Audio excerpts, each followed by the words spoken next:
Shalom, selamat pagi jemaat dikasih Tuhan. Kita kembali lagi berjumpa dalam Renungan Pagi. Mari pagi hari ini saya kembali mengajak kita semua untuk merenungkan firman Tuhan. Dan biarlah melalui firman Tuhan, kita akan semakin memiliki pengenalan akan Tuhan.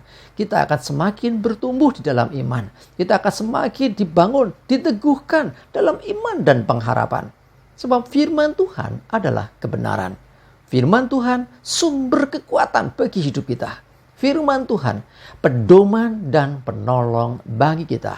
Dan bahkan firman Tuhan jugalah yang akan senantiasa menuntun kita dan menerangi setiap langkah hidup kita.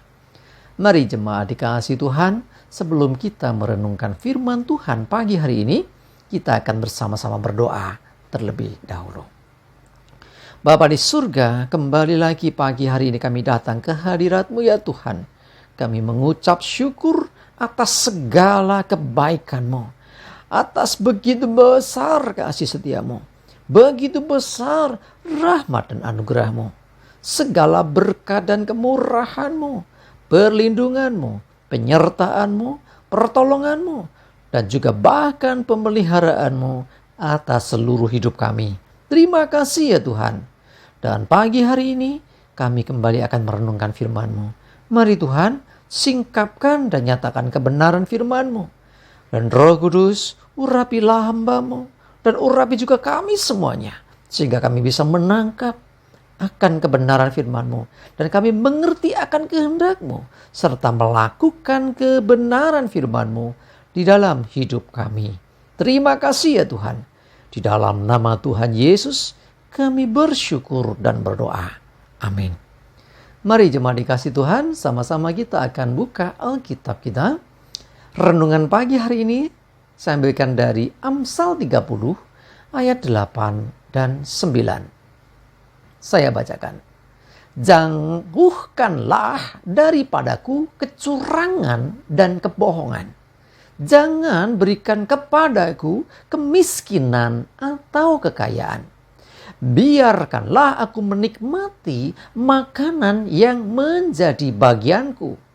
Supaya kalau aku kenyang, aku tidak menyangkalmu dan berkata, siapa Tuhan itu? Atau kalau aku miskin, aku mencuri dan mencemarkan nama Allahku.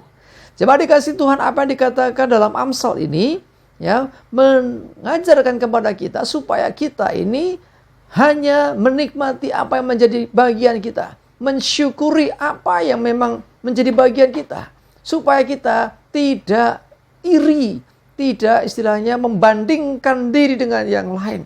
Kalau orang sudah mulai yang namanya iri, membanding-bandingkan, akhirnya ingin juga seperti orang lain, ya, tidak ada kepuasan, tidak ada syukur, akhirnya ingin menyamai yang lain dengan cara apa? Lakukan kecurangan. Kalau udah curang gimana untuk menutupinya? Dengan kebohongan. Itulah yang terjadi. Karena itu jauhkan daripada aku kecurangan dan kebohongan.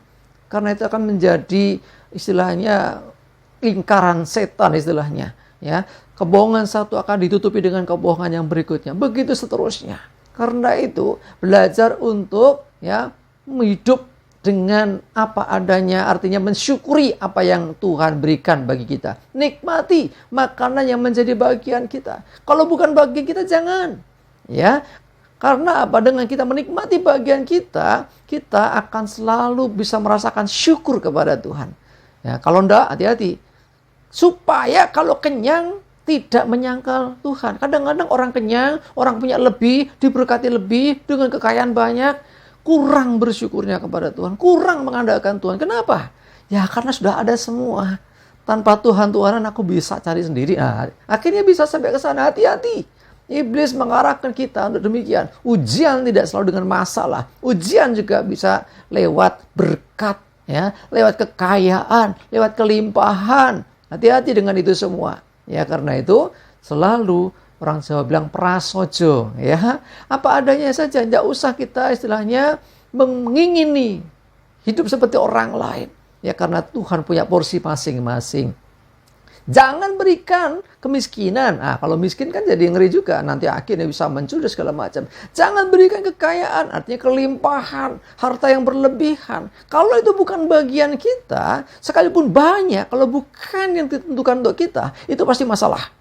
Sekalipun kecil sedikit, kalau itu berkat Tuhan, itu sesuatu yang luar biasa. Ya, karena itu setiap apa yang menjadi berkat Tuhan, sekalipun sedikit, sekalipun kecil, ya, nggak banyak, terima dengan syukur, karena itu adalah kunci untuk Tuhan terus memberikan berkat-berkat berikutnya. Sebaliknya, punya banyak, ada banyak, tapi kalau itu bukan berkat, ya mungkin hasil korupsi, mungkin hasil dari kecurangan, hasil bohong, hasil kejahatan, kan bukan berkat. Itu pasti masalah yang akan terjadi.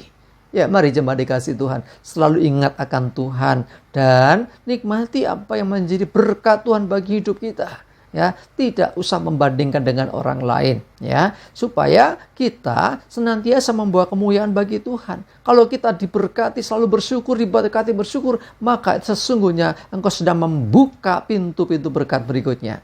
Ya, jadi sekali lagi jangan lupakan Tuhan dan ingat, biarlah aku menikmati makanan yang menjadi bagianku. Biarlah kita menikmati apa yang memang menjadi bagian kita. Jangan nikmati bagian orang lain. Ya, itu tadi kecurangan tadi. Jangan sampai terjadi dengan hidup kita. Sadari, semua itu sudah Tuhan takar bagi hidup kita. Ya, artinya apa yang menjadi bagian kita, Tuhan sudah tetapkan. Bagian kita sekarang apa? Nikmati itu dengan syukur. Ingat, jangan lupakan bersyukur. Karena dengan bersyukur berarti kita orang yang berterima kasih atas apa yang Tuhan beri. Sekali lagi, bukan nunggu berkat banyak baru bersyukur. Bukan nunggu kelimpahan baru bersyukur. Sekecil apapun, terima dengan syukur apa yang Tuhan berikan. Itu berkat yang luar biasa. Mari jemaat dikasih Tuhan, saya mengajak kita semua. Seperti yang dikatakan Amsal ini. Jauhkan kecurangan, kebohongan. Jangan berikan kemiskinan ataupun kekayaan. Biarlah bagian kita saja yang kita boleh nikmati. Supaya kita selalu ingat Tuhan. Kalau kenyang nggak menyangkal Tuhan, tidak melupakan Tuhan. Diberkati nggak lupa dengan Tuhan. Ya. Jangan sampai, siapa Tuhan itu? Wah, itu kan berarti orang yang lupa dengan sumber berkat. Tuhan yang memberi berkat.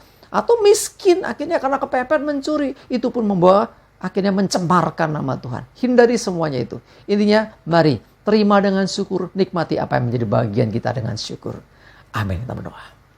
Tuhan, terima kasih, kami bersyukur hari ini diajarkan untuk kami hidup dengan segala berkat yang menjadi bagian kami. Supaya dijauhkan dari kami kecurangan dan kebohongan. Dijauhkan juga dari kami segala macam kemiskinan atau bahkan kekayaan yang berlebih. Kalau itu bukan bagian kami, jauhkan itu dari hidup kami Tuhan. Biarlah kami belajar mensyukuri dan menikmati apa yang menjadi berkat Tuhan bagi hidup kami. Terima kasih, kami bersyukur hari ini untuk firman-Mu dan kami berdoa menyerahkan juga hidup kami dalam tuntunan penyertaan-Mu. Jauhkan celaka dan mara bahaya. Damai sejahtera dan berkat Tuhan atas kami semua. Dalam nama Tuhan Yesus kami bersyukur dan berdoa. Amin. Mari jemaat dikasih Tuhan, tetaplah semangat, maju terus dalam iman dan pengharapan. Selamat beraktivitas, Tuhan Yesus memberkati kita semua. Amin.